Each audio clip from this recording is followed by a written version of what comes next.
parent with a child with additional needs. Our son is with Down syndrome. I'm a sibling of a first responder of over 30 years. My older brother started as a paramedic, went to the police force, and is finishing his career as a fire chief in North Carolina. My wife is also an energy healer, and you'll see how that comes into play about energy as we move forward.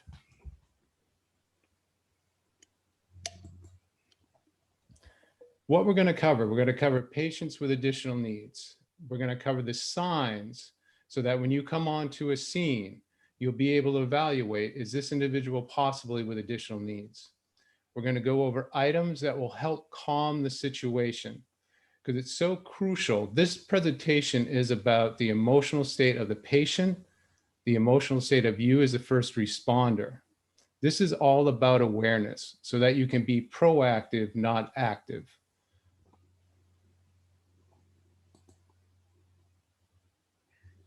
Now with this slide, the reason I use additional needs is because I feel we all have a need. Some of us have additional needs. Tony and Matt will send out a PDF to you folks. In that, these are just some of the diagnoses of individuals with additional needs. And so you'll be able to actually click on these. It's a hyperlink. You'll be able to click on it and then you can find more information about that certain diagnoses. And many individuals that have additional needs, they're invisible. And that's part of what we'll be covering in this hour so that you're aware what the patient has or what need the patient possibly needs. Now, I put this in order like you're coming to the scene as best as possible. So the first thing you want to do is evaluate the patient. Okay, I see that this individual is not speaking at me at the moment, or that I see that they're doing some stimming behavior, which we'll cover next. I see that this individual is coming into my personal space. This individual is being a space invader. What that means is some individuals with additional needs do not understand personal space, someone's bubble. So they may be getting closer to you. I know that you like to protect your personal space. If possible, allowing them to do so. If not, not being surprised by it, but so you are being proactive because you're becoming aware of it. So what you'll do is just ask them nicely to kind of move away a little bit, or what best for you to do is kind of move away yourself. Now, in some cases, some individuals will not want to have you in their space. So it is very important to be aware about space invaders because this will be your first interaction. And if you react kind of aggressively or say, hey, you got to get out of my space, they're going to start getting nervous. The anxieties start going to build up within them.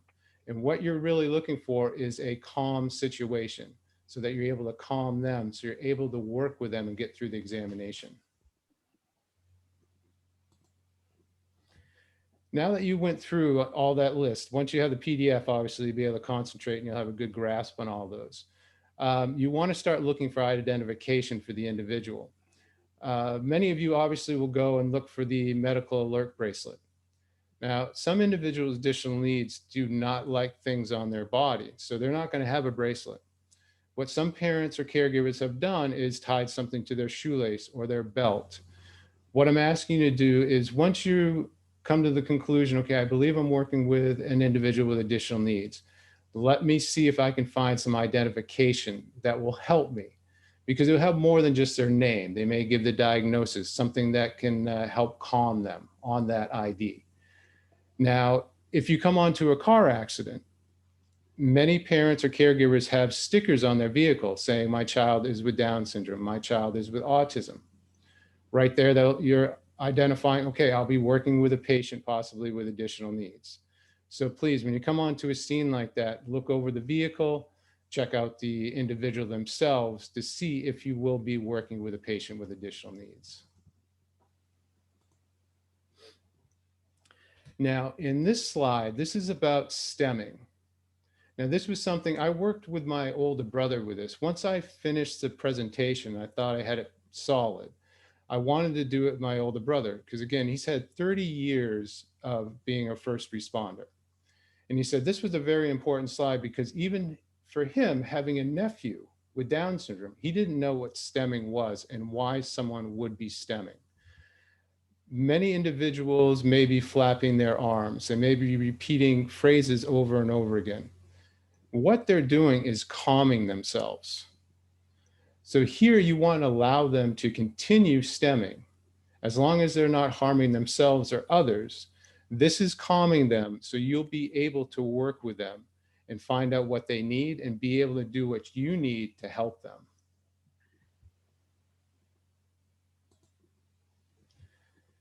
Now, some individuals may run off.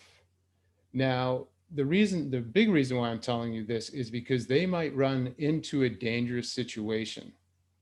They may, if there's a lake there, they may run towards the lake. If there's a fire, they may run towards the fire or into the fire. So at all times, you want to be watching the individual, making sure that they aren't looking to run.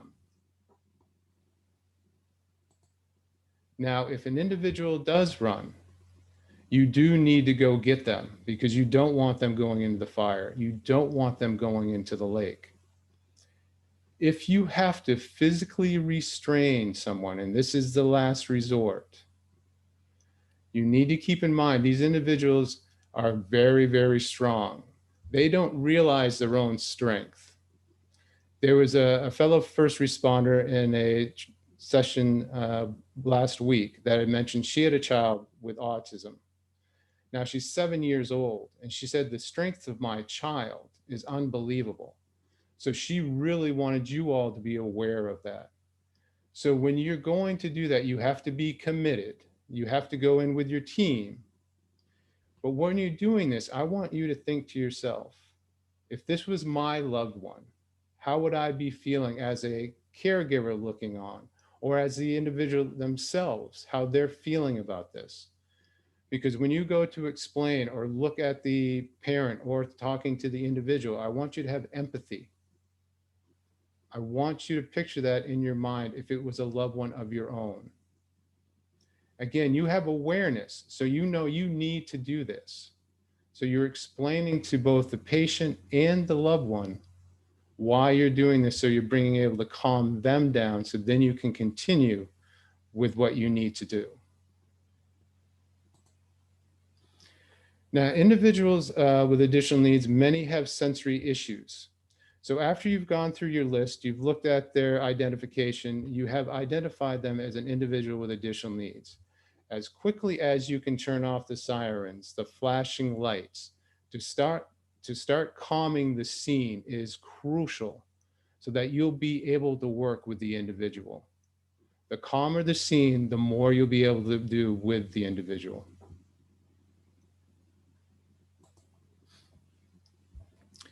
Now, allowing a parent or a caregiver to be a part of your team.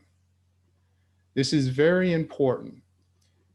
Some individuals with additional needs, they need that trust factor. And there are things that their parent or caregiver are going to know that you're going to need to know as you're going through your examination. So you want to let the caregiver, the parent, know that you're a team, that you're working together, that you need them to help you assist their loved one.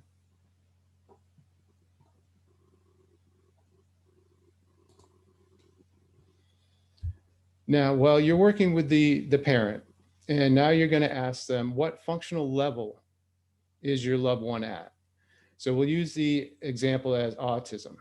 So autism has a spectrum, low, medium, high. Many of the additional needs, it all falls in that kind of category.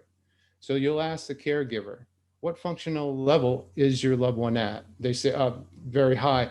If it's very high, you're already probably just communicating with that individual, meaning that they may have some social needs, but intellectually they're right there. They can answer any of your questions. They can do whatever needs to be done as you're going through the process. So if someone is on the lower end of the spectrum, this is where you're not going to look at an individual's age. Say that you're working on a patient, he's a male, 40 years old.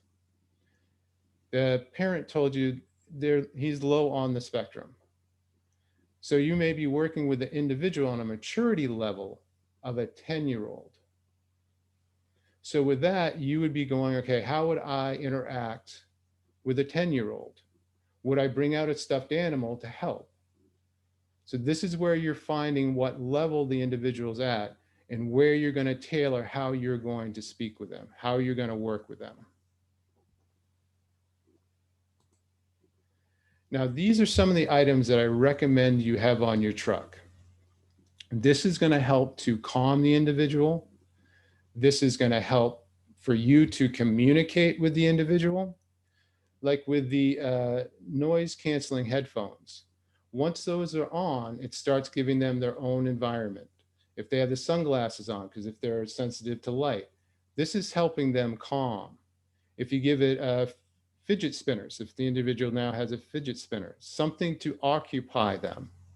These are all things that are helping to calm the individual. Now, one of your biggest tools, or two of your biggest tools, are going to be the human body chart and the pain scale. I believe that you have the pain scale already on your truck, and this is going to come in very handy for many reasons. Now, if right now you don't have those on your truck, please ask the parent or caregiver if they have any of these items. And if they do, please allow them to bring them to the individual. And again, none of these items are going to be taken away after that, like you're at the scene, then you're heading to the hospital. These items will stay with the individual until everything is completed.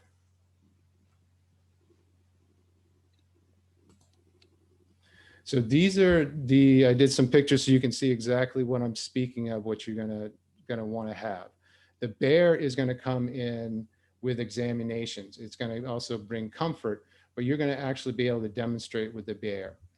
My brother and I talked about this, and he really suggests that you have a sealed kit. If you don't, the sunglasses are going to get broken, the stress ball is going to get lost. I mean, all of these items will be misplaced at one point or another. So you're always going to have individual sealed kits that you're going to open up once you have decided that you're working with an individual with additional needs.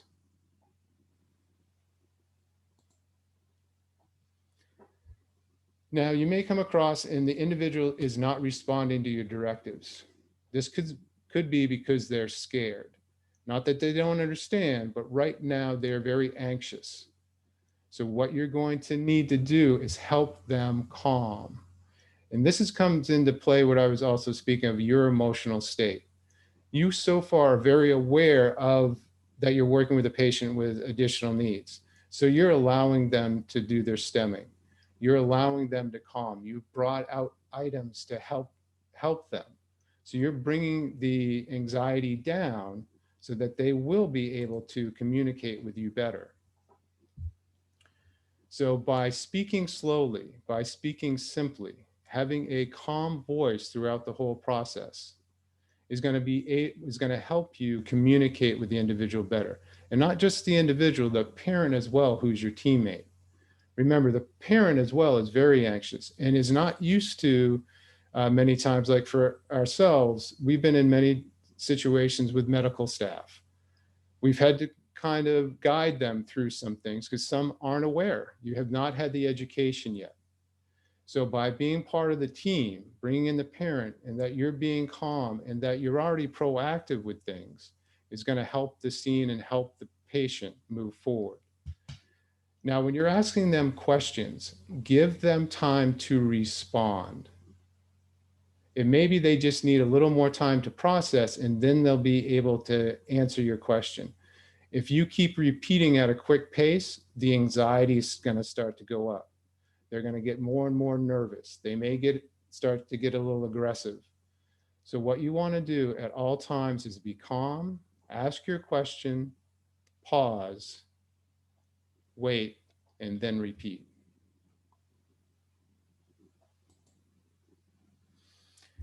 Now, some individuals, when you ask them a yes or no question, may just want to respond to what they feel you want the answer to be.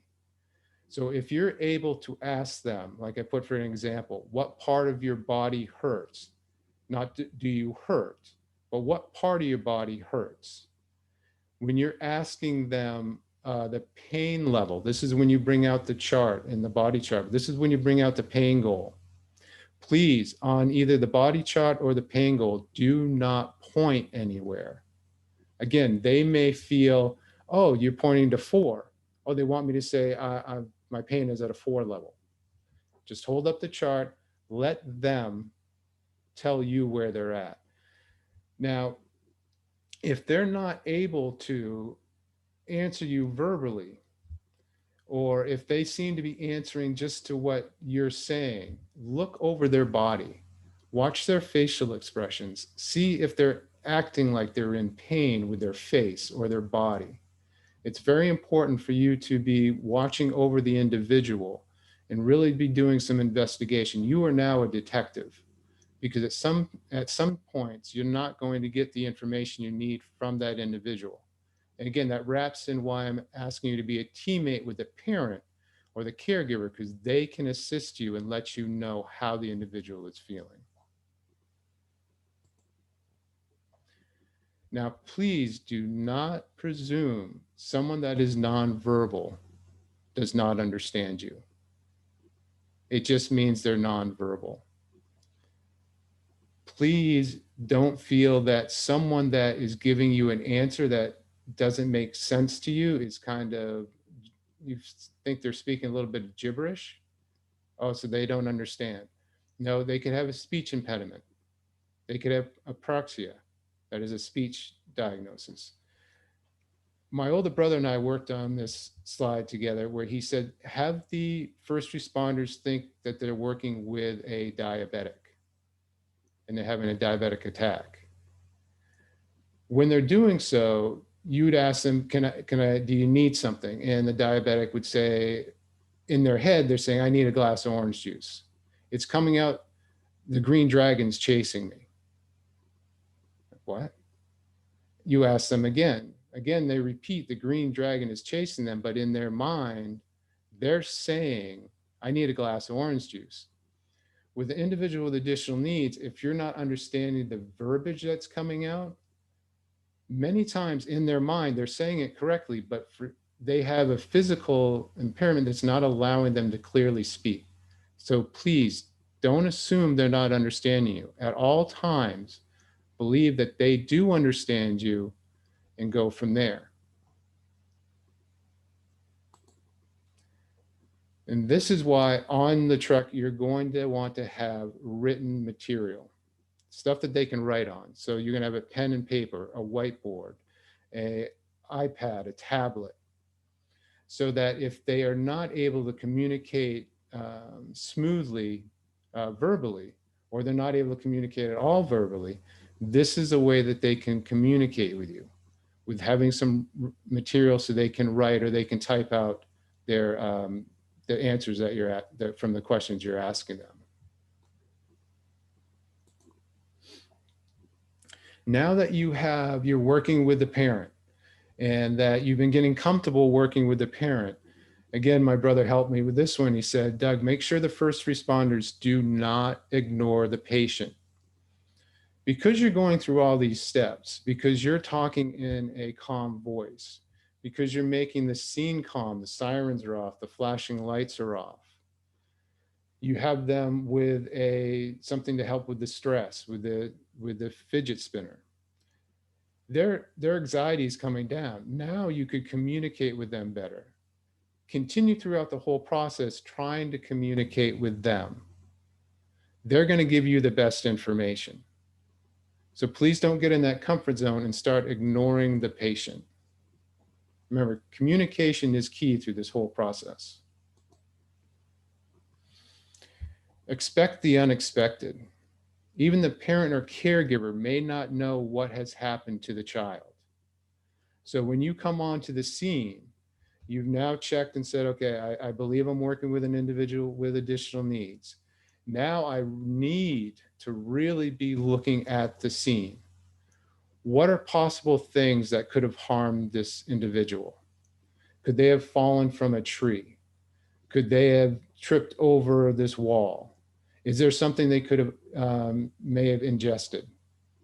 So when you're doing your investigation, that's when you start to proceed with the questions from your discovery.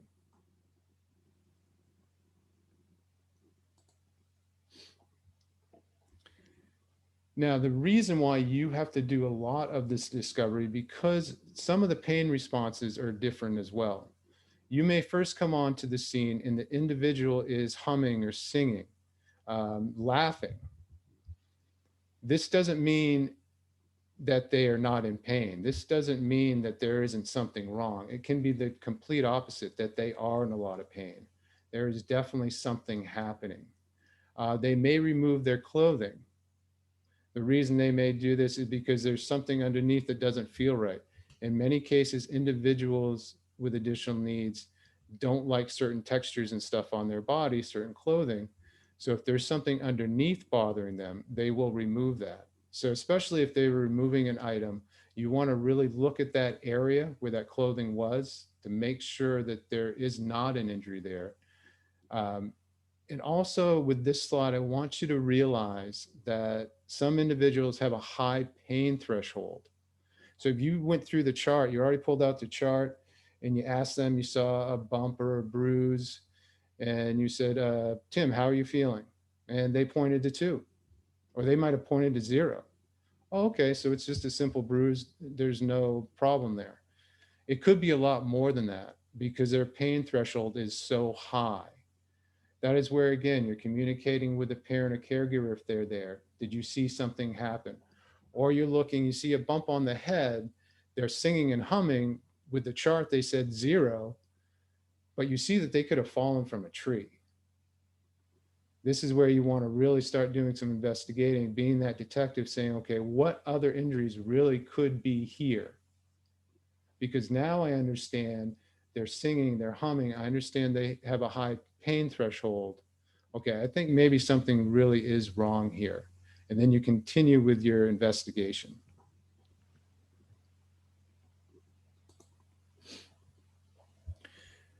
Many individuals with additional needs do not like to be touched. It is like taking sandpaper to your skin.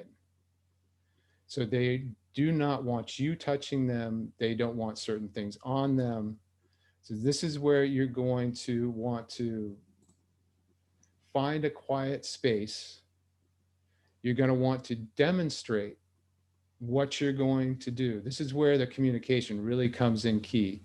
Visually let them understand what is happening. So you can take out the bear and you can start doing the examination on the bear. Say, Tim, I've got to check your arm. I've got to do, so this is what I'm going to do. So you do it on the bear. You demonstrate to the individual what you're going to do, what is going to happen, what occurs when you do this. Again, the communication is key by getting through this. And also you may feel, well, this is taking more time or what have you. But if you go slower, you will get to the finish line quicker. Now, moving slowly to the outer part into the center of the body. Again, explaining everything that you're going to do in advance. Let them know how it's going to react. This will help calm their, keep the anxiety down. It will help without having outbursts and getting aggressive. As long as you're communicating, remember, just because they have an additional need doesn't mean that they don't understand you. In most cases, they understand you completely. Again, they're just scared, they're uncomfortable. You're their rock. As you're staying calm, as you're showing them that you know what you're doing, that's going to give them comfort. That's going to give the parent comfort. So it's going to bring everyone's anxiety level down.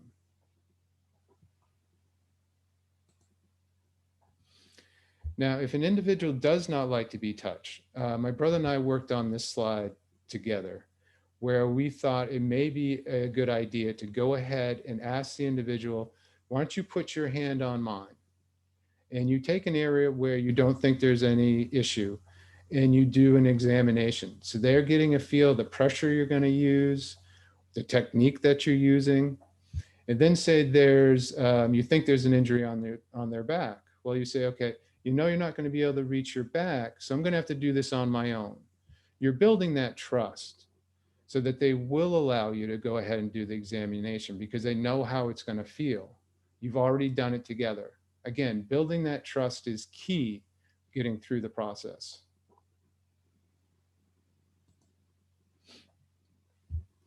Now, many individuals do not like their tactile sensory issues. So they don't like Band-Aids. They won't like putting on a blood pressure cuff. What you're going to want to do is always when you're doing your examination, when you're going to use an instrument, you want to explain that to them and let them touch it. Explain how it's going to feel. The more you share, the more they're going to be aware, they're going to have the awareness and not be frightened when something happens. So again, it's very important to let them, as much as possible, touch the equipment that you're going to use with them first. So please take time while you're doing this. You may feel, well, no, we got to get going, we got to get going. If it's not a dire emergency, again, if you go a little bit slower, you will get done quicker. Now, through this whole process, take a moment, pause, give them comfort, reassure them.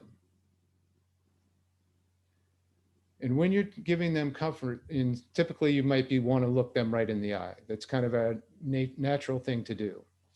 Some individuals do not like that. So you just kind of want to look away a little bit. You want to show in your body that you're comfortable, that you're calm, that you know you have this situation, you know you're going to keep them safe. Pause throughout the examination. Give them a little bit of moment to relax a little bit. Let them, if they need to stem a little bit. Again, if they start stemming, let them continue doing that so they can calm. Once they stop stemming, then you can proceed. Now, some individuals will focus on certain items. Now, this is good because their mind is starting to be a little more focused on one thing than something else. But at no time do you ever surprise an individual with like an IV or something that you've been waiting on saying, oh, if I could sneak this in. You do not sneak anything in. You do that, you've just lost all the trust you built up. The individuals that are going to now have to work with the patient back in the hospital, there is going to be no trust there. So you do not sneak anything in. You have this as where they're, say, concentrating on a medical bag.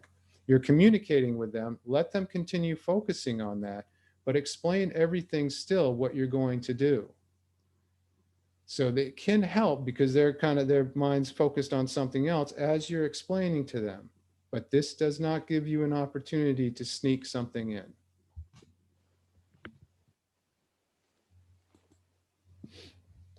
Now, meltdowns may occur. Remember, they are very, very scared. There is something isn't great happening. You folks aren't called to come hang out and say hi. There is something that is going on. They need your care.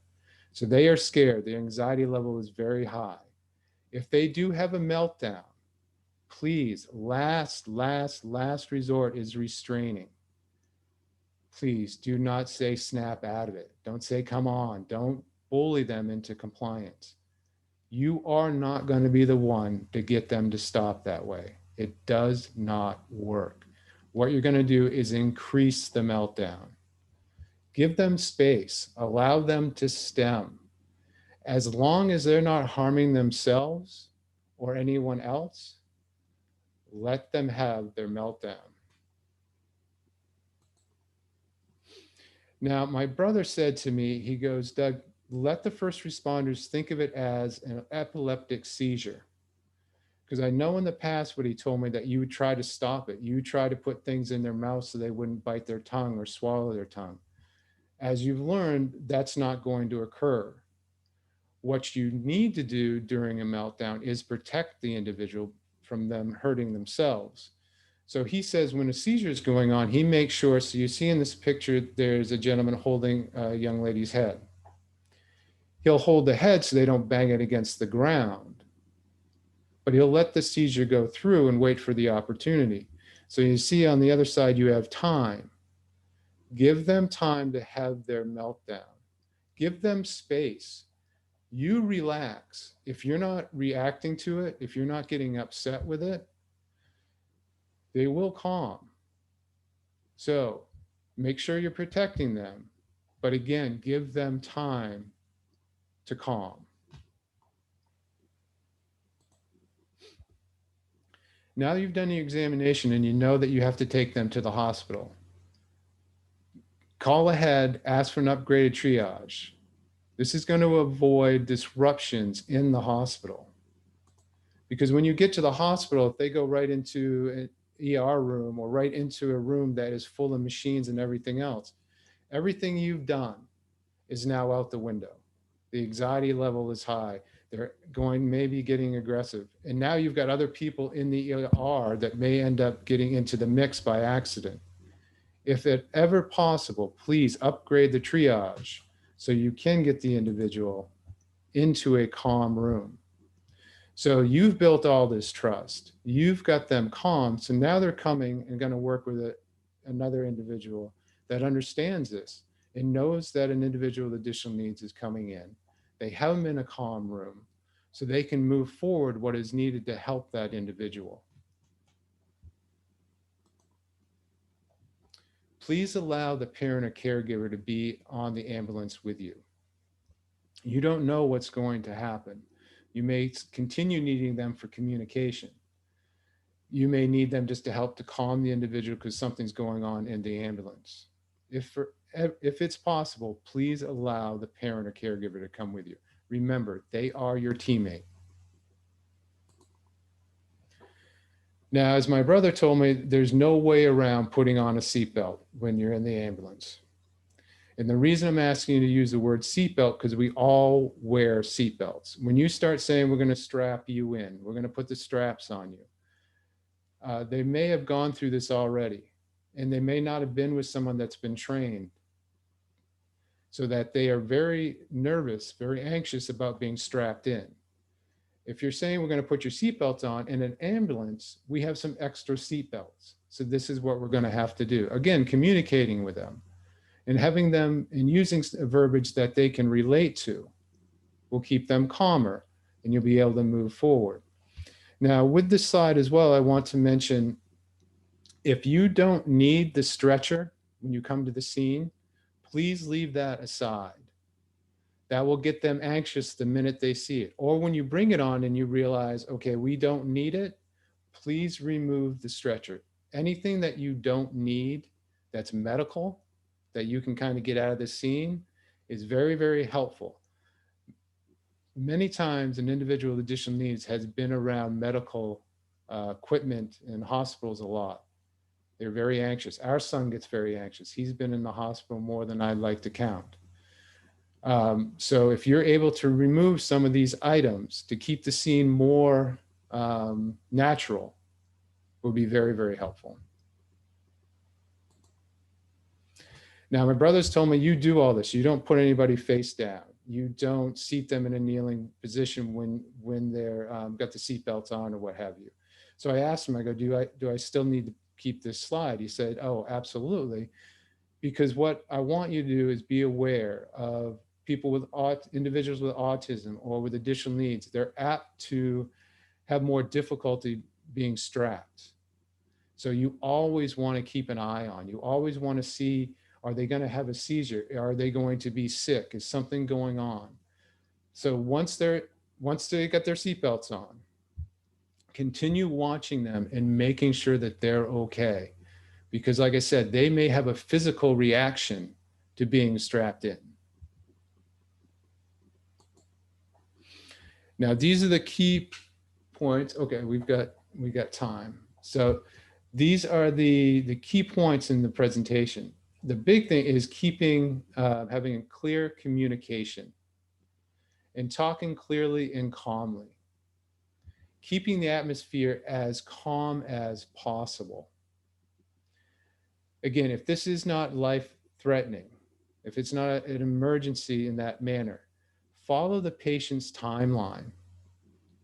Take those pauses, take those moments so that the patient feels comfort, not feeling rushed. Let the patient themselves tell you when they're ready.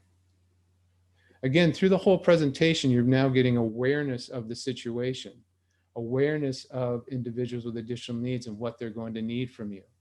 In that aspect, you are being more proactive than active in the situation, which again will keep things calmer. Uh, let's see, you must be flexible. And your protocol, if at all, being flexible with your protocol is very important as well. If you see that the patient needs a certain thing, and typically that's not how it works, but everyone's going to be safe if you do it. If you're able to adjust that way, if you're able to pivot, would be hugely helpful.